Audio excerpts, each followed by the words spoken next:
Snow ate the world in slow, patient sheets. The depot at Salvation Creek stood like a dark tooth against the white, rails buried to the sleepers, telegraph wires humming with frost. Jonas Ror trudged through the drift, his hat brim rimed with ice, breath a ragged ribbon that vanished as soon as it left him. He'd been out to check a fence line, routine work that turned impossible once the storm moved in, but nothing about that night felt like routine. The wind had a shape to it, something that settled in bones. He heard the cough before he saw the freight car. At first it was no more than a hiccup swallowed by the gale, then came another, a thin, stubborn sound that threaded through the hiss of the storm and snagged at him like a hook. Jonas angled toward the depot, boots pounding, hands raw inside gloves. The freight car sat on a spur, its paint flaking and glass long gone from the windows. Someone had hammered a plank across the door and nailed it tight. Snow had gathered against the iron like a white tide. Jonas lifted his lantern and slammed his shoulder against the wood. The nail gave with a jagged shriek. The door swung a fraction, puffing out a breath of warmer, fetid air that smelled like wet wool and something else. Sour, sweet, the faint residue of milk or sugar. Inside, in the half-light, a little shape curled against a bale of burlap. Gray fingers blew around a scrap of paper pinned to the hem of a dress with a rusted safety pin. Jonas knelt, his knuckles scraping against cold. The girl looked no older than 7. Snowflakes clung to her lashes. Her cheeks were slate, her breath ragged. She held the scrap of paper like a talisman. In letters thick with charcoal, 3 words stared up at him. No one's child. He reached for her and she flinched as if the touch might break the spell that kept her alive. "Hey," Jonas said, the word rough in his throat. "I'm Jonas. It's all right. I'm not—" He left the rest unsaid. He had no right to make promises he could not keep. Her eyes opened, dark, bewildered, and old in a way that took him by the throat. A thread of song slipped from her, quieter than the storm, the sort of half-remembered lullaby that lives in the throat of a child who has been whispered to in the dark. Jonas had not heard that melody in years, not since before the hospital room and the cough that had taken Emily. The notes were wrong and right at once, the contours of the tune lodged like a bone in his memory. "Emily," he said before he could stop himself, and the name caught in the air between them like a prayer. The girl responded with a murmur that might have been a name, something soft that slid against the word, like a glove finding the right hand. They got her out of the car and leaned her against the side for shelter. Snow clung to her hair. Her fingers had turned the color of old pewter. Jonas stripped his own wool coat and wrapped it around her shoulders, feeling the tremor in her chest. There was no time for method. The storm would steal them if they slowed. That night, Dr. Samuel Harlan smelled of camphor and smoked meat, the kind of clinical oddness that mixed with the wood smoke in his parlor to make the house feel like a place where the world might mend. The doctor laid the girl on a cot and leaned a brazier close enough to the child's feet to draw life from the air around them. He moved with the steady hands of a man who had watched more small bodies in the grip of cold than most men had seen in a lifetime. "Hypothermia," he said, as if diagnosing a wound. He wrapped blankets, coaxed warm broth, touched the child's fingers to check the return of color. "She'll need quiet. Keep her from sudden heat. If you throw her into a fire, she'll go into shock." "She was nailed in a freight car," Jonas said. The words had an edge that made the doctor look up, then sharpen. "Nailed?" Dr. Harland repeated. "Who would—" Jonas did not answer. His mind ran along a rail of other things. The sealed windows, the way the paper had been affixed to the dress, the scent of lavender that clung to the girl's hair. A perverse comfort, because of the smell, told him something improbable. Emily had loved lavender. Her handkerchiefs had always smelled of it. Jonas placed a small palm to the girl's neck, feeling the faint whirl of life there like a trapped bird. The note was on the tray beside the cot when he washed his hands. The charcoal had blurred from the damp, but the 3 words still read like accusation. On the back of the scrap, someone had scrawled a single word in a slanted hand: promise. Jonas had made a promise once, and he had kept it like a vow carved into bone. He saw again the hospital room in late summer light, an oath given in the hush between beeps and days. Emily, narrowed with fever and fierce in a way she had always been, had reached for his hand and told him, "If anything happens to me, If the worst comes, don't let them be alone. Not that child, not any child like she would have been. He had nodded.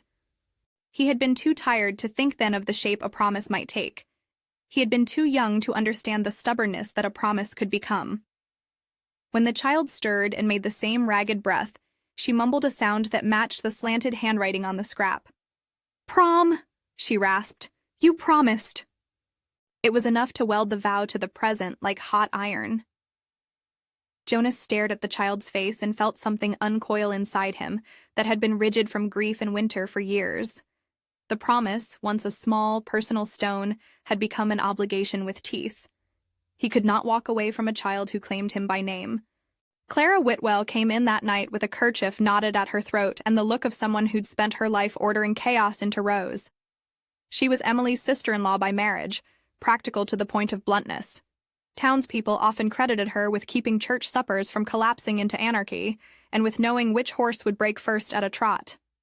Clara looked at Jonas with a calculation that had nothing to do with sentiment. "We need to," she began, then stopped when she saw the scrap. "Who would leave her there?" she said.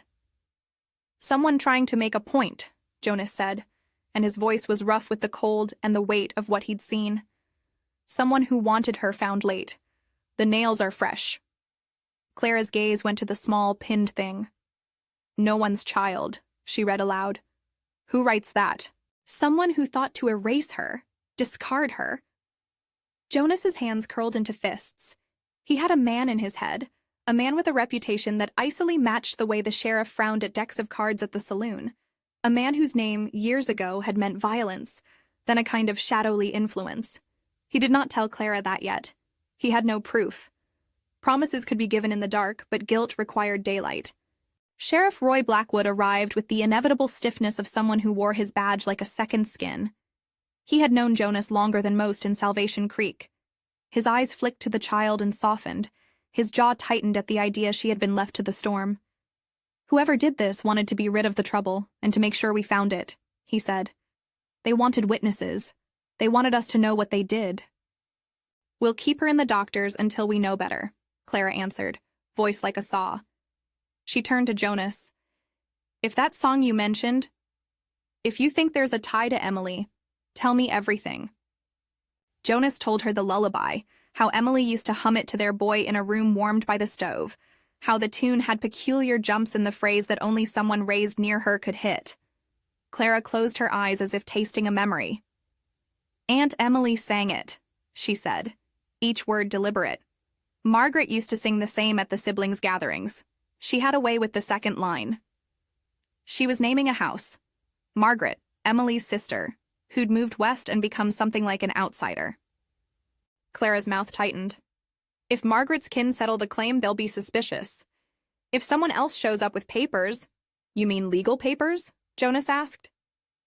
Clara gave a short laugh. "Of course it will be legal papers. In this town, the law wears silk and a steady smile. But the law can be a cloak. The registrar can make claims move faster than a man can keep a promise." She gave Jonas a look that was both warning and plea. "You said promise. If that's the song, if she knows her family, there's a way to prove it. Margaret keeps ledgers. She keeps threads. She keeps names like knots in a rope." The wind set up a steadier howl outside. It sounded like the world scraping itself clean. Inside the doctor's parlor, the small cot was a boat on a white sea. The child slept that night, eyes fluttering like the pages of a book. Jonas sat on the edge of a chair and watched the breath in her throat. He thought of Emily in the summer months before the hospital, of how she had folded the laundry in a way that made it seem like a prayer. He thought of the promise and how it landed in him like a stone that would not roll away. There was a ledger in Clara's words: "Keep names, keep evidence." Jonas kept the image of the scrap and the slanted promise on its back. He kept the lullaby humming in his head like a litany. In the morning, the town wore icicles on its eaves and footprints leading everywhere.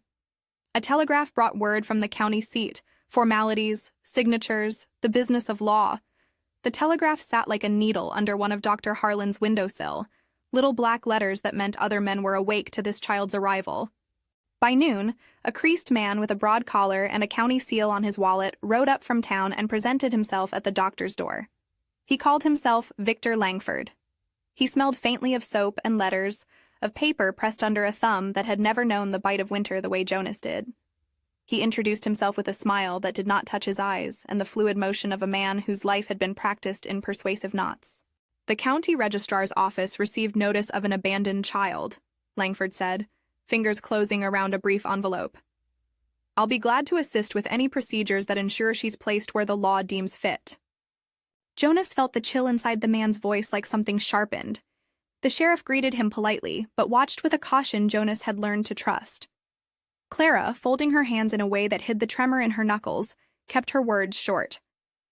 We have a family connection under investigation, she said. We asked for time to look into it. The girl knows a tune only one family sings. Langford's smile did not falter.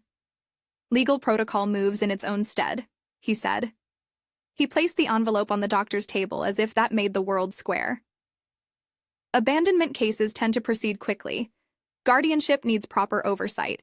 We have forms that require signatures. She was left to die, Jonas said, colder than the room. Who leaves a child in a freight car in a storm? People do strange things, Langford replied evenly. We must follow the record. Jonas wanted to say more, to name the man he suspected, to spit truth into the air and watch it stain the paper of Langford's neat envelope. But there was no proof yet. There were only old grudges and a name like a bruise that had never healed. When Grace, Clara had, without asking, tugged the name from the child's sleepy mouth. It suited the way she'd tilted her head to the light. Woke again, she looked at Jonas with an intelligence that made him wonder how much had been taken from her, and how much remained carved into the soft wood of her memory. Aunt Emily? She asked, voice athread. Not your aunt, Jonas said, and waited before he added, but a woman who loved this kind of song, someone who might have been family. Grace's eyes returned to the scrap on the tray. She held it as if it might be a map. Promise, she whispered, and then, with a child's stubborn logic, she reached for Jonas's hand and wrapped her ice-cold fingers around his knuckle. You promised, she said again. The telegraph in Dr. Harlan's hall clicked and spat a new message, a notarized letter from the registrar's office announcing that a claim would be filed for custody and immediate protective placement pending a hearing at the next county term. Langford's signature had the clean curvature of a man who made assistants run errands, and men with no paper worry about law. How fast can the county move? Jonas asked Sheriff Blackwood. Faster than a man with a bad heart and no family, the sheriff said. Faster than justice sometimes. Then we move faster, Jonas answered. The decision was less a plan than a reflex, the kind cultivated in years of low-sleep vigilance. He thought of Emily's hand in his, of a whisper that might have been the seed of a life.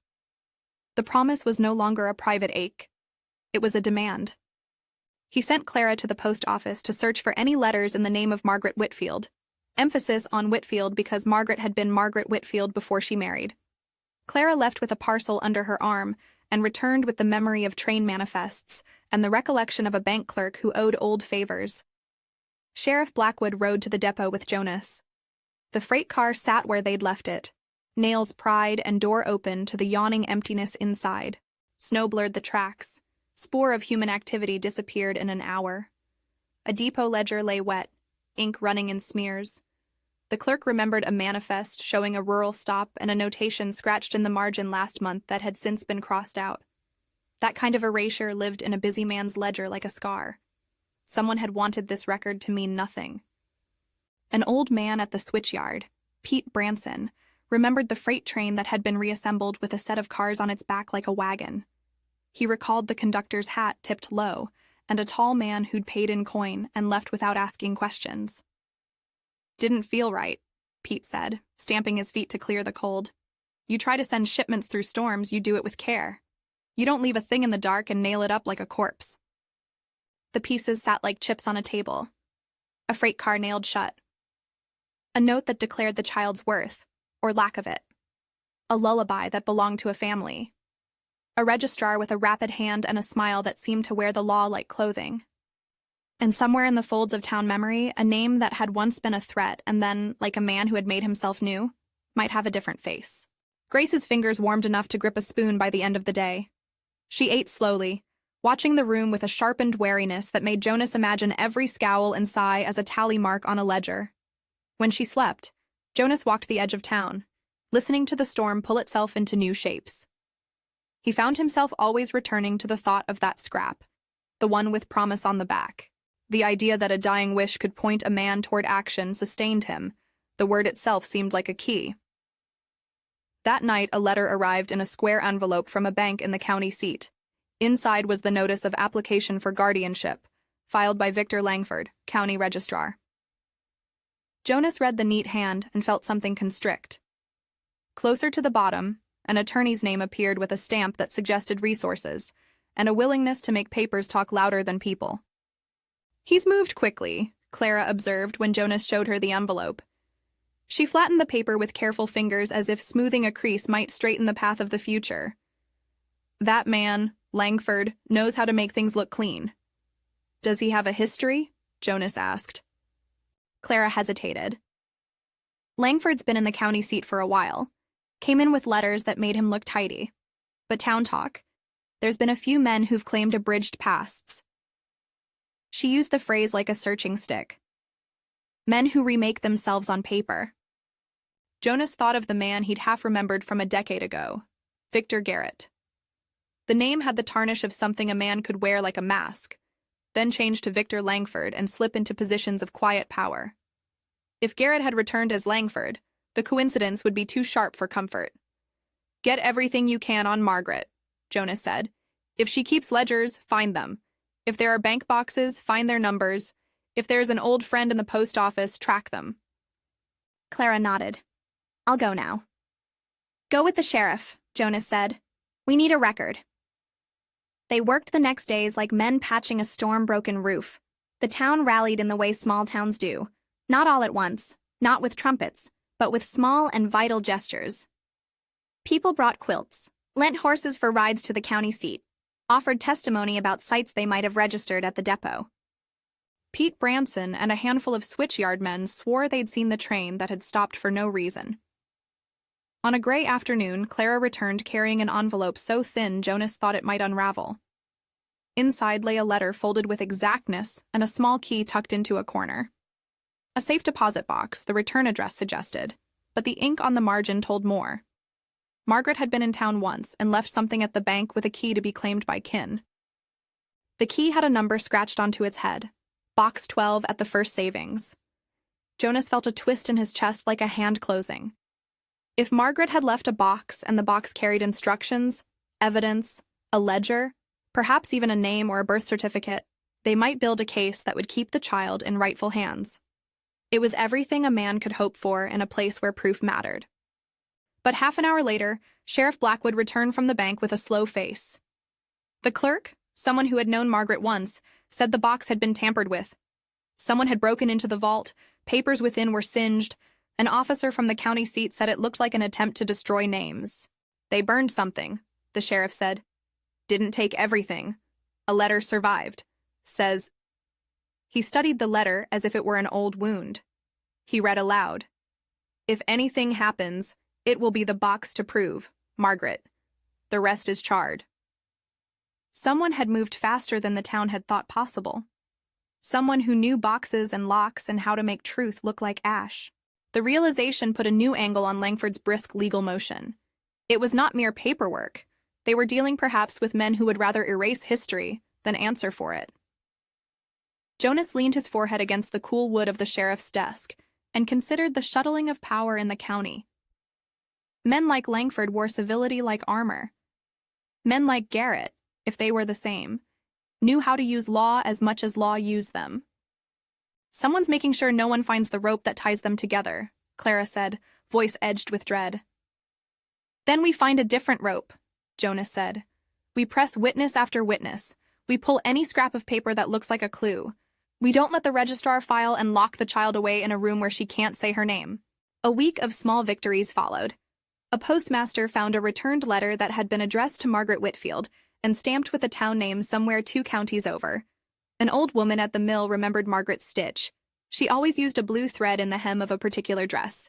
Pete Branson found a conductor's ledger with a note about a shipment that never reached its destination. Each of those things was a hair pulled from a tangle. Each told them that someone had tried to make the child vanish into the noise of weather and law. And then, narrow as a blade across a throat, came the proper legal notice. Victor Langford had filed petition to have the child placed into county custody pending an adjudication of abandonment. The notice bore the registrar's seal and the name of a lawyer who had a way of drawing his pen around words until they looked like statutes rather than stories. Jonas read the filing twice and felt the cold arrive anew. The paper made the case in neutral tones. Unclaimed child, protective custody, temporary guardianship by the county. That night, Jonas stood outside the depot, watching the storm eat the horizon, and thought about the meaning of destiny.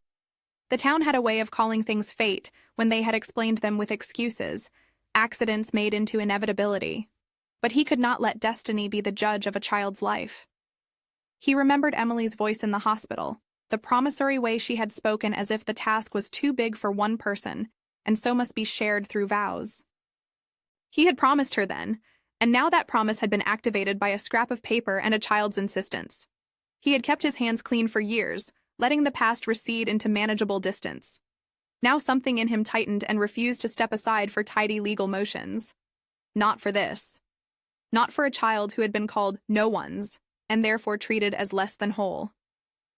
"You're going to do this the hard way," Sheriff Blackwood said quietly from the edge of the light. "Go to court. Make it public. Gather them all who knew. If you have Margaret's box, however singed, you have more than a song." Jonas felt the burden settle like a packstrap over his shoulder, familiar from miles on horseback and nights without sleep. He lifted his face to the wind and felt it sting like a dare. "If law is the path," he said, "then we'll walk it. If law is the cloak, we'll rip it open." Clara's plan had the geometry of practicality. They would call every person who had known Emily or Margaret to testify to the lullaby, to the blue hem, to small details that a registrar could not easily file away. They would gather the burned letter, the conductor's ledger, the key to Box 12. They would anchor a child's story in human testimony, in details that could not be erased with a lighter. In the days that followed, the town readied itself for a small war of sorts. Preparation took strange forms. A cloth stitched with a blue hem sent discreetly to the judge's chambers, a list of names that could speak for the child's lineage, a map of the train's route. People who had been quiet in their lives took on the tremulous courage of ordinary saints, showing up with statements and quiet memories. Jonas found himself at the center, not because he wanted it, but because no one else had claimed the place. Victor Langford watched with the patience of a man who had learned how to wait and make others think time was his ally. He sent letters that looked like courtesy, sat in the sidelines of town gatherings with a polite nod, and kept the county's interest described in the polite vocabulary of law. But the registrar's minute movements had teeth, maps annotated, affidavits prepared. He paced his motions like a surgeon, and men who dealt in soft violence knew the value of paper that could choke a story. A small, quiet thing began to worry at the edges of Jonas's confidence. A shadow in a photograph found in an old album at the Whitfield place. The man in the picture wore the exact cufflinks he'd seen on Langford's sleeve. The man in the picture had the ruthless angle of a jaw Jonas recognized from a life that had known shootouts and debt, and the smell of gun oil. Once, long ago, Jonas had tangled with a man called Victor Garrett and thought the wound was over. The photograph suggested otherwise. It suggested a truth Jonas had hoped was only a rumor. One evening, as snow fell in a slow curtain that made the lamplight bloom, a messenger came riding hard from the county seat bearing a thin packet. Inside, on crisp official paper, the county court announced an emergency hearing for the child's status. The registrar had moved with all the efficiency of someone who believed legality could outpace a man's sense of promise. Jonas read the paper with hands that had stopped shivering. He saw his own name in the motion, listed as a potential guardian in the public eye, and felt the ember of something else, a sense of being watched, weighed, and measured by forces that had not been invited into his quiet life. The hearing would be within a week. The townspeople clustered, some with tea and quilts and others with the small helplessness that comes when a place you love is threatened. They would testify. They would bring up the lullaby, the blue thread, the ledger entries. But Jonas knew the law's veneer. Langford had the registrar's pen. He had legal friends. He had a manner that turned caution into complacency. "Get the box opened," Jonas told Clara as the meeting dwindled. "Show what's left. Show whatever Margaret left. We need to anchor truth to the child's name." Clara's face was a map of small, hard lines. "I know a man in the vault who owes me a favor," she said. "He'll open it, but be warned. If they've burned what Margaret wanted to hide, some of the proof will be gone." "Then we take what remains," Jonas said, "and we make the town a witness." They opened the box in Dr. Harlan's parlor, the room smelling now of hot tea and disinfectant and the faint remnants of lavender. The box clinked when it hit the table.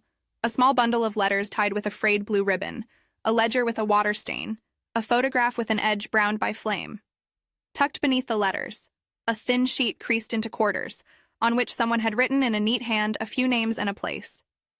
In the corner of the page, smudged by heat but still legible, a single line. "If anything happens, the key is box 12. Find the address. Tell them Margaret said so." There was also, folded with care, a scrap of fabric, the hem with the distinctive blue thread. Clara touched it like one might pray over a saint's hair. "This is hers," she whispered. "No one else stitches like this." It was a small victory, a scrap of blue against the dark. It would not be enough against a registrar's weight, but it was a beginning. They copied the photograph and the letters and wrote up witness statements. Jonas found himself speaking in a way he hadn't in years, firm, deliberate, and marshalling memory like troops. He catalogued the lullaby in words, had the postmaster attest to the returned letter, and asked the conductor for an affidavit. When news of the summons reached Victor Langford, he made a move that smelled of calculation. He sent a formal notice to the sheriff detailing an intention to move the child to county protective custody until the hearing. He did not present himself as an enemy. He positioned himself as a custodian of procedure. His language was velvet. His signature was the blade. Jonas watched all this like a man watching a train cross the horizon, inevitable and dangerous. He thought of the freight car and the thin scrap of paper that had brought the storm to the depot. Destiny, that night, had not forgiven what had been done. It had not let the child's abandonment be anonymous. Whether destiny favored them or not depended on what they could show in a courtroom that would prefer ink to human voice. On the eve of the hearing, Jonas found the girl awake in her cot. She watched him with those old eyes, and then, with a child's sharp need, said, "Don't let him take me." "Who?" Jonas asked. "A man with a smile," she said. "He asked for papers. He said no one. He put his hand on my dress. He smelled like a clean room." Jonas felt his jaw harden. "We're not going to let anyone take you who will hurt you," he said. The words had the grain of truth. They were a promise, and the memory of Emily's vow sat beside them like a witness. Outside, the storm knifed itself into new patterns. Salvation Creek braced. The courthouse, a tidy building with steps cleared by a man who liked order, would soon become the place where law and promise banged their heads against each other. Men with clean collars and men with patchwork courage would sit in rooms and say beneath the gavel what children were worth. Jonas went to bed with the image of the freight car in his head. The dark wood, the pinned scrap, the girl's small shoulders shuddering in the cold. He thought of destiny as a stern judge that night, one who kept accounts and demanded retribution. But he also thought of it as a ledger into which a man's behavior could be entered, debts paid and promises filed. Emily's promise had written a line across the page of his life that would not be erased. He woke with the resolve of a man whose past had been roughening him into readiness. As dawnlight bled through the storm, the town gathered at the courthouse with quilts and witness lists. Clara stood at his shoulder like a hinge. Sheriff Blackwood kept an easy eye on the door. People came with testimony about lullabies and blue hems, with the ledger copies and the burnt letter. They came because promises had a way of binding not just one man, but many. Langford arrived with the soft certainty of a man who believed his paper was stronger than recollection. His smile was small and practiced. He brought a lawyer whose presence smelled of polished leather and the assumption of victory. Jonas watched them take their seats and felt the old hunter in his chest wake. When the judge called the session to order, Jonas realized the delicate truth of law. You could bring a child to court, but the child's life was measured by things that didn't fit neatly on paper. A lullaby hummed by a tired woman in a dying hour, a blue stitch at the hem of a dress, a promise whispered between two people, while a storm brewed outside a hospital window. Grace sat in the counsel's chair as if she had always belonged there, small in her coat, but wide-eyed and clear. Someone handed her the scrap of paper, and she held it like a talisman. Jonas wondered how much of a child's testimony could stand tall in a courtroom built for men who made decisions about estates and cattle and laws. He wondered who the law favored when the law itself could be a mask for a man's revenge. Outside, in the white hush, a man watched with hands tucked into his coat, and a jaw set like someone used to making his own justice when the rest of the world took too long. He was a man with a file of old debts and a memory of being wronged. He had learned to hide beneath new names. He had learned to dress his past in the language of civility. The registrar he called himself, Victor Langford, had the patience to make paper speak. But the wood of the freight car still had splinters that matched the force with which someone had driven nails into place. There were fingerprints at the edges of burned letters. There were small human things that could be tugged and shown until a jury's sympathy, once aroused, would not be easily sewn back shut. The hearing would begin with questions about identity. It would move, step by step, toward a decision that would decide whether a child called No One's would remain in the hands of a rancher whose grief sharpened into resolve, or be swept into the county's guardianship by men who preferred the comfort of law. Jonas breathed in the cold air and felt for the first time in many years that he was standing at the lip of what his life had always been meant to answer. The promise pulsed like a wound that had turned into a road. He had no certainty that the road led to safety. He only had the conviction that, in a storm designed to bury a child, some men would rise to keep company with truth. And so the town gathered, the witnesses took their seats, and the first gavel came down. The story of the freight car, the scrap of paper with its 3 charcoal words, and the whisper of a dying woman's promise had moved from the dark into a place where voices could be heard. The next move, Jonas knew, would require more than testimony. It would require courage that did not smell of paper. It would require men willing to risk their own quiet for another's life. The judge cleared his throat. The registrar adjusted his collar and smiled as if the world might be made tidy. Jonas felt the weight of the promise in his bones. He looked across the room at the county official and understood, with a cold clarity, that this was not merely about a child. This was about a ledger of old wrongs and a man who had learned to bury them under a respectable name. He also understood that turning away would be an apology to every small thing left in freight cars that night. Grace gripped Jonas's hand, small and firm. "Promise?" she asked one last time, not needing an answer, only a continued presence. Jonas squeezed back.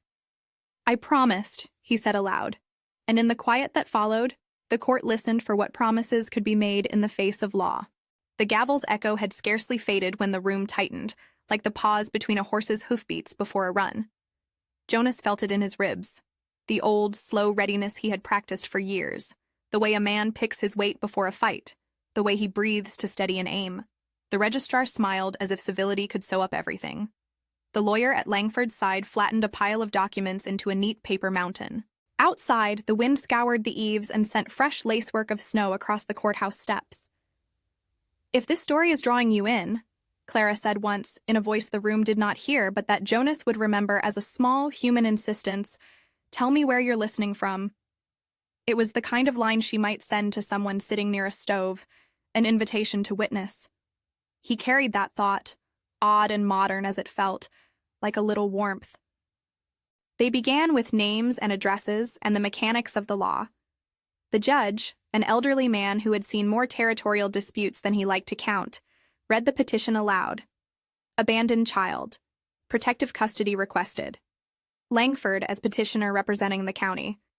Langford's lawyer presented the formality with a sort of gentle authority that sounded to Jonas like varnish on an old wound. Every phrase was careful, every clause a tightening of rope. Jonas's own lawyer was a thin, wiry man who spoke with the bluntness of someone who'd learned to make other people's anger into sentences. He filed counter-arguments, a witness list proving family connections, physical evidence, Margaret's letters, the blue hem fragment, the conductor's ledger, and Jonas himself offered to appear as guardian at least until the county could establish a fuller investigation. The defense's posture was less theatrical than steady. They did not shout. They placed one piece of truth after another and trusted those small things to pile up into a burden the law could not ignore. Grace sat near him, wrists tucked into her coat, the scrap of paper folded into her mitten like a secret. When asked to identify herself, she did so in a voice that trembled but did not break.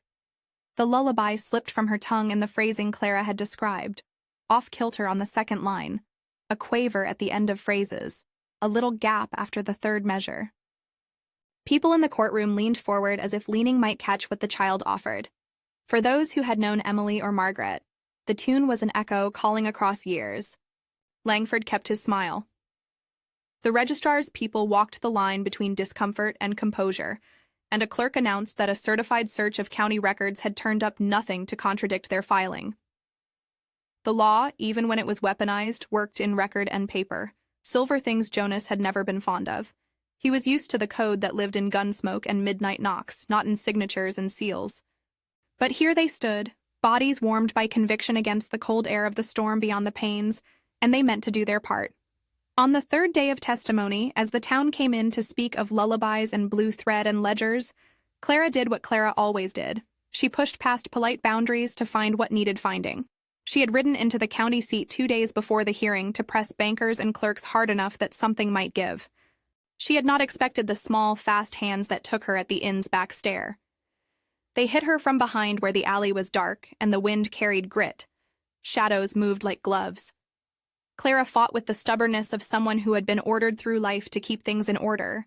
She bit and kicked and hurled one of her attackers into a barrel. The assailants tied her and put a cloth over her mouth before she could raise a cry that would bring men to the street. They left her in a shed where the snow had drifted in a small white hill at the door. Clara's capture did not become known to Jonas by rumor or idle gossip. Deputy Frank Moss, who had been following minor leads for Sheriff Blackwood, rode back in the teeth of the storm with a face that wore the expression of a man who had seen his hands stained. "They took Clara," he said without preamble. "There are tracks leading east. Fresh-shod boots, not the kind you'd expect. They took carriage, then crossed the bog and the back range toward the old Garrett place." Jonas's name snapped like a bell in his own ears.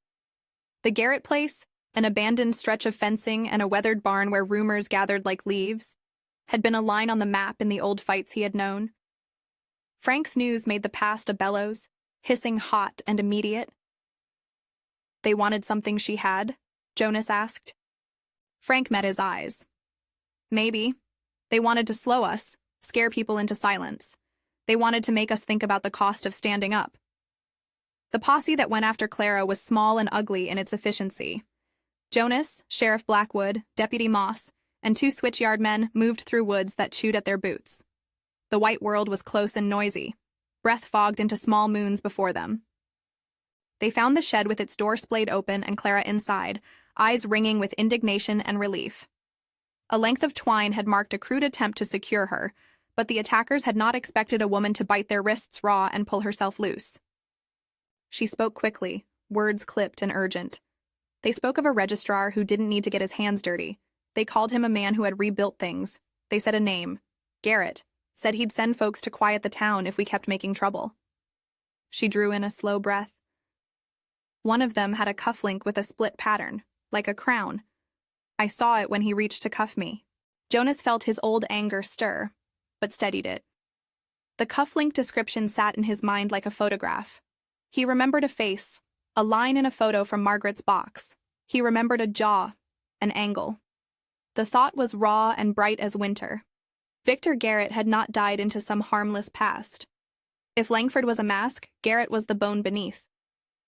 They tracked the attackers' retreat and found boot prints turning toward a farmhouse with a low roof and the outline of a carriage stable. There, the White Knight refused to give away everything. But they found a dropped glove with a mended thumb and the print of a brandy bottle crushed near the step. They found a scrap of paper with letters scorched at one edge, the same hand that had charred Margaret's letters. Clara, bruised but unbowed, insisted on returning to the courthouse. She walked into the hearing with a bandage at her temple like an honor wound and took her place at Jonas's side. The town, already gathered, looked at her and then at Jonas with something like renewed hinge. If the attackers meant to frighten witnesses, they had miscalculated the town's appetite for standing. In a public hearing, that act of violence had a way of changing the ledger. Folks who had been hesitant now spoke with the bluntness of people who had been pushed. The conductor came forward and testified about the shipment and the cross-marked entry in the manifest. The postmaster read the returned letter, addressed to Margaret Whitfield, and stamped 2 counties over, postmarked a month before Grace's appearance at the depot. A woman at the mill held up a dress hem and pointed to the blue thread that still refused to fray. Each testimony knitted a fabric that the registrar's paper could not smother. Langford's lawyer countered with the cool chemistry of procedure. He argued that the county had a duty to protect unclaimed minors and that the registrar's filing was a lawful, neutral act. He suggested that personal sentiments could cloud judgment and coaxed the judge to consider stability and resource. The words were bland and practiced. Their effect, Jonas knew, was to render guilt abstract and to let men in chairs decide with a tone that sounded like care, but had the gravity of distance. Then a witness produced a small, tattered photograph.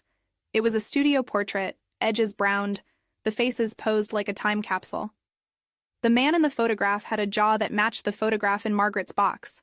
The cufflink had been caught, a crescent over a crown, the metal darkened at the seam. Jonas felt the room narrow. He looked across at Langford, whose polite features had been carved in a way that made them uncanny in their placidity. The registrars sometimes had a talent for being everywhere without asking to be seen. He watched Langford's hands, the way they folded his papers as if to keep something in. Someone from the bench asked the registrar whether he had ever been known by any other name. Langford answered in the negative. His voice was smooth and precise. The question hung there, like steam in the cold air, something visible that might yet vanish. Back at the depot, at Dr. Harlan's parlor, Grace had a day when the world turned visibly on its axis. She was given a small cup of tea and told, with the gentleness the doctor had adopted, that she could speak about whatever she remembered. The lullaby came, and with it a line of a name, Margaret. She traced the sound with a child's certainty. She kissed my hand in a garden made of dirt and song, she said later to Jonas, the details of a child's memory spilling like pins. There was a clock that didn't run, a blue ribbon. Emily said if anything happened, the key would be in a box. It was not proof in the legal sense, but it was a map. Memory, small tokens, a photograph, a burned ledger, a conductor's affidavit. They gathered what they had and pressed them into the court's shape. Langford's response was to escalate. While the hearing was in progress, he sent a formal request for immediate temporary custody, citing the child's purported abandonment and the need for professional welfare. The lawyer couched it in language of care. Jonas and his counsel saw the move as containment, an attempt to displace the child into a county system that would be harder to pry open to witnesses. Langford's people suggested that removing Grace to county care would be in the child's best interest. To Jonas, it looked like a reclamation of power, the sort of power that swallowed names and spat out tidy rulings. The legal motion moved like a slow tide, and the town watched it creep. They found, too, a ledger in the county clerk's attic with a line scratched out in a man's handwriting that looked like victory. The line read, Garrett, reputation repaired, and the entry that followed referred to a land transfer in which a man named Garrett had been removed from a claim after an altercation many years before. A clerk, embarrassed and honest, admitted to making the note decades ago. Small things leaked. A mention in an old sheriff's report, a client's cash transaction to an attorney who had represented a Victor Garrett a long time back. The more they pulled, the more the threads unspooled. On the morning things tipped, Jonas was walking the courthouse steps when a sudden disturbance rippled across the square. Langford had stood up in the gallery and, with a movement that stunned the room, grabbed Grace from the counsel's chair and held her close. The registrar's face was a calm mask that did not touch his eyes. In his hand gleamed the blade of a small knife, its edge too near the child's throat. The world folded into a sickened quiet. Language failed like a door slammed in the wind. Grace squirmed and cried out in a sound that was all rawness and smallness. The judge barked for order. Men rose like statues grown unwary. Langford's voice was low and steady. "This child belongs to none of you," he said, turning his face so that the courtroom could see him. "She is an unclaimed thing. You are making a drama of sentiment. I will not have people deciding matters of law with vigilante impulses. For a moment, nobody moved.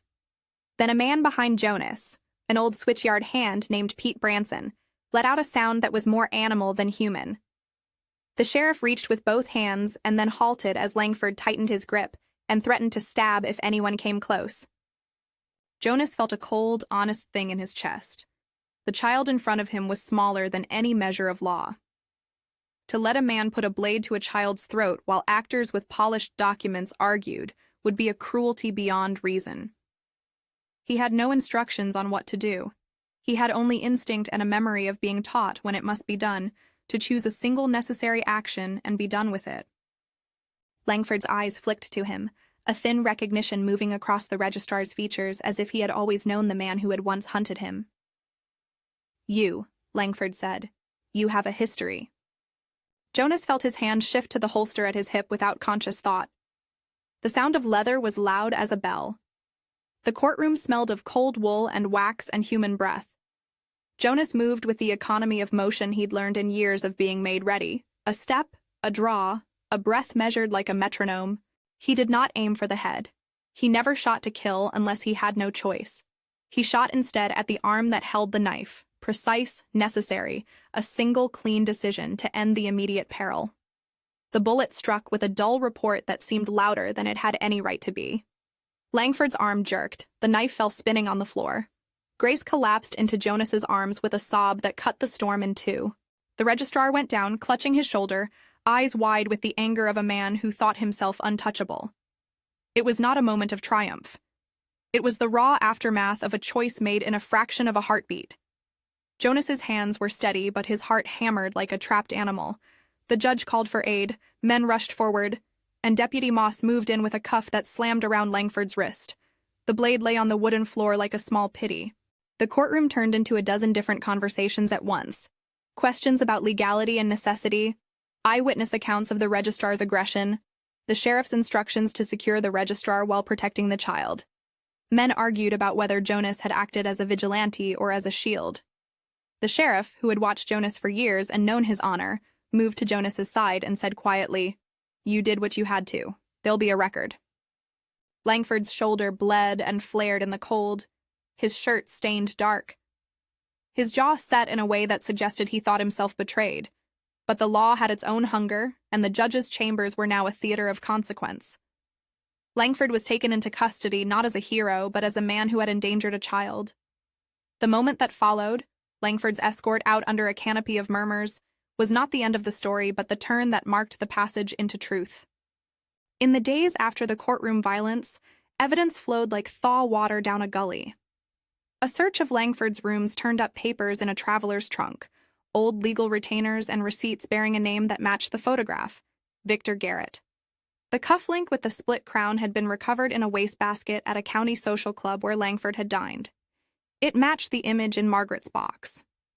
A ledger from Garrett's old holdings had been found in a safe deposit key, found by Clara when she had not been taken, and in it were transactions tying Garrett to a series of land grabs and slimed settlements in which old names were buried beneath new titles. The burned letter had not burned entirely. A marginal note survived, a place name and a date that matched a shipment recorded in the conductor's ledger. Margaret's letters, once copied and preserved, contained references to threats and a man who had once been forced from town. The pattern was unmistakable. Garrett had returned as Langford and had used the registrar's position as the cover for erasing those who might oppose him or who carried the proof of his earlier misdeeds. When the prosecutor, an ardent, no-nonsense woman who had once been a teacher and kept her temper like a file, brought the case against Victor Garrett, the audience in the courtroom felt a new kind of attention, focus instead of rumor. The charges were not petty. They were about rights and lies and long willful actions, attempted kidnapping, unlawful restraint, menace with a weapon, and the larger shadow of restitution for discarded lives. The jury, when it was seated, was a slice of the county, men and women who had been witness to the town's small graces and to its quieter cruelties. Grace's testimony, when she gave it, was not a theatrical speech. It was the small and deadly truth of a child's memory. The song, the blue hem, the warmth of one told story, the cold of the freight car. She spoke of being left in the dark and of the holster of a man who had come for comfort. She said she had seen a man with a cufflink and a smile that did not reach his eyes. She said she trusted Jonas because he had been there when she woke and he had kept her safe. The jury listened. Witness after witness produced details that, assembled, made a picture impossible to file away. Men who had been too frightened to speak before found a voice in the moment of clarifying justice. The old switchyard man, Pete, testified about the train and the odd payment. The conductor's ledger was read into evidence. The burned edges of Margaret's letter were shown to the court. Lawyers argued about the fullness of proof and the reliability of memory, and the proper procedures to account for a child's safety. The prosecutor put forward a theory. Garrett had used law as a shield. He had tried to erase names and conceal deeds to avoid the return of a past he had thought comfortable. He had misjudged the stubbornness of people who kept ledgers and the reach of small-town memory. The trial, when it came, moved with the careful cruelty of a winter storm, slow, grinding, but inexorable. Garrett's defense lawyer spun tales of political ambition and administrative duty. He suggested that the registrar had acted within the province of his office and that the situation had been blown up by grieving men who could not keep private promises and thereby clouded the work of official hands. He tried to reduce a nameless cruelty to a sterile phrase, a county charged with protection. But the pieces of truth settled one by one. The photograph, the cufflink, the ledger, the burned marginalia, and the conductor's affidavit were a map. Margaret's letters, clean copies made from the charred originals, gave motive to Garrett's actions. They told of a man who had once been forced to answer for a cruelty and had used money and paper to erase the consequence. Evidence tied him to a plan. If heirs would be destabilized or eliminated, his family's claims and his own would grow stronger in the silence. When the jury returned, the courtroom held its breath. Garrett, Langford, sat with his hands folded, his shoulders borne by a man whose life had been designed for sanctions. The verdict was a word that fell like a bell. Guilty. The registry of his crimes was a public thing, and the county watched as the machinery of justice ground forward. The judge, who had the slow manners of someone who had learned to keep conscience between his teeth, granted emergency protective guardianship of Grace to Jonas, with the court's finding that Jonas had acted in the child's best interest, and that the town's witness testimony offered a compelling link to kin and to the child's history. The formal adoption would require time, but the judge made a provisional ruling. Jonas would be the child's custodian until all proceedings concluded. It was not an adoption. It was not a certificate that would change a name. It was a breathing room, a shelter sanctioned by legal ritual. The days that followed were small and fierce. The county's systems moved to file charges, to process the registrar, to preserve evidence. Jonas's wound, the scarring of the moment he'd shot Garrett, left a thin, constant ache that he felt in quiet hours. He said little about it. He spoke far more of the promise he had kept. He took Grace to Dr. Harland for checkups until the child's cheeks wore color like a good apple. The town sent food and quilts, old men mended fences, and young women sat and taught Grace to read the odd letters of the world. Months later, at a formal hearing with a full bench of judges and a stack of affidavits tall enough to slow the law itself, the adoption was granted. Margaret's boxes, those charred but meaningful treasures, were accepted into evidence as proof of kinship and intent. The judges weighed the child's best interest and the man who had stood and taken a bullet for her. The law, slow and deliberate, found reason in the accumulation of human testimony, and in that stubborn thing a dying woman had left behind, a promise. Jonas signed papers that would change his life and the child's life. For the first time since the summer that had taken his wife, he slept with a semblance of steadiness. Grace grew in the shadow of that winter like a plant forced to find light under a stone. She learned to trust the warmth of Jonas's household, the steady way he boiled water, the slow method he used to mend a boot. She sat with Clara and learned to sew in patterns that hummed with memory. She went to school where townspeople watched her with the soft pride of people who had a stake in one another. She carried the lullaby like a scar and like a song. When she grew older, it became something she sang to children in the clinic where she worked, a place where trauma met practical hands and not simple answers. Jonas did not become a sermon maker overnight. He kept ranching and corralled grief into the things that needed doing. He taught Grace to handle a rope, to know the kindness of a hand that could catch you when you fell, and to speak plainly about what had happened to her. He told her stories of Emily as if Emily were a light he kept burning in a glass, No angelics, just the ordinary way people love one another and keep faith by doing something hard for the next person. Victor Garrett, stripped of his registrar's name and his veneer of civility, stood trial on the other charges. The jury found him guilty of a string of misdeeds that spanned back years. He received a sentence long enough that his name retreated into a quiet corner of county memory, and the land claims he had sought to fortify were unwound, returned to kin, or sold at reasonable price to those who actually worked them. The conviction did not erase past harm, but it put a legal seal on the truth, that a man could not simply remake deeds and people on a table with ink and expect life to accept the alteration without contest. In the years that followed, healing came in the slow way the doctor had described, not in miraculous cures, but in the day-by-day tending of a person. Grace bore the marks of what had been done to her in ways that would always exist. Night terrors sometimes, a quickness to startle. But these were balanced by small victories. A laugh that rang free, the steadiness of her hands when she bandaged another child's scraped knee, the light that rose in her eyes when she learned a phrase from Margaret's letters and placed it into a note she wrote for another. Jonas kept his promise in the kind of fidelity that demands repetition.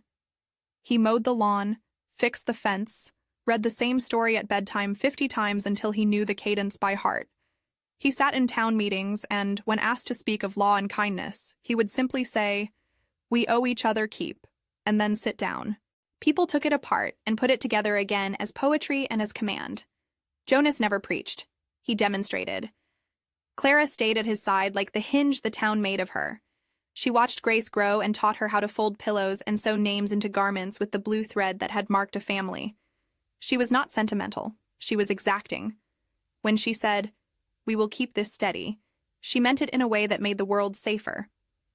Decades later, the story that began on a furious winter night became a thing people told one another when they wanted to say that ordinary men could be heroic. Grace, grown into a woman whose hands were gentle and skilled, began to work in a children's clinic in the county seat. She used what had been taken from her as fuel to give to others, a place to feel safe, a voice to teach children how to name what they feared. She did not speak of miracles, but she believed in the steady practice of care. She taught a lullaby to a small patient and watched the child's breath slow. The song had become a tool, a small litany of comfort. Jonas lived a long time by the measure of rough weather. He taught neighbors how to keep pipes from freezing and how to make a bed that would warm a child's back. He put little things on Grace's shelf over the years, an old pocket watch that had belonged to Emily, a notebook of Margaret's letters he had copied faithfully into a book for her. He watched Grace read the pages in the lamplight and saw in her face the patience of the healed. On an autumn afternoon, with frost in the grass and the first leaf of November clinging to its stem, Jonas lay in a chair by the parlor window. Snow had returned in whispered imaginations, but the sky was blue and honest. Grace, grown into a steady woman with a calm he had always hoped for, sat beside him. Clara had become an aunt in the town's language, and Dr. Harland was long gone, but his hand at the beginning of this tale remained in the way the town looked after one another. Jonas's breath came slow and content. He spoke in halting phrases of things that mattered. He did not call them lessons. He called them truth. "Keep," he said once, his voice thin but intent. "Keep your promise." Grace took his hands, now older, spotted, with veins like small rivers, and held them as if they held everything he had ever done. "You kept it," she said simply. "You kept us." "No," Jonas corrected with a small, stubborn smile. "You kept yourself too. You let us keep you." When he died, the town gathered in a way it always had when people lost someone who had kept a place steady. They told stories of a man who had walked into a storm and come out with a child, stories that did not try to make him more than human. They read Emily's letters aloud, and in them the promise remained as clear as a stamped seal. People spoke of courage and small mercies. They passed down the lullaby like a recipe. Grace named her own child for a reason that matched the circle of the story. She taught the child the blue-threaded hem and the lullaby that had first found her in a freight car. She told the child the true, clean facts, that a promise had been given, that a man had kept it, that a town had learned to stand in a line and not let one more thing be taken without response. Years later, at the edge of a winter that had lost its cruelty and kept its clarity, people would point at the Ror place and say, there is a family that began with a promise. They would speak of small things, a blue thread, a photograph, a charred letter, and of a man who had learned to live with grief but not be owned by it. They told of law and of community, and of the way one knight of destiny had refused to forgive cruelty and instead forced a reckoning. Grace's life became a quiet thread pulled through many other lives. Children she helped, families she taught to sew names into garments, elders she sat with on cold afternoons. The clinic where she worked had a small note pinned to a board. If someone is cold, give them warmth. If someone is scared, give them a word. This was the practice she had learned from a childhood of promise-keeping. And in the final accounting, that night in the storm, the freight car, the note with its 3 charcoal words, the tiny hand that clutched a promise, became less about singular heroism and more about a chain of quiet choices. A registrar tried to use law as a weapon. A town refused. A man who had been haunted by loss rose and kept a vow. A child who had been called no one's found a name and a life. Destiny, in the end, did not forgive the cruelty that had been attempted, but it did something else. It demanded that the community answer for what had happened. It gave them a chance to bend toward justice and human care. Grace, who had once been left in the dark, grew to be a woman who left lights on for other wandering ones. The story, told and retold, became the way the town taught itself to keep faith, not through miraculous salvations, but through stubborn fidelity to one another. The promise Emily made in a hospital room remained a small thing with big consequences. It set one man to action, and that action braided into 100 others until the simple notion of keep became the quiet law by which a community lived.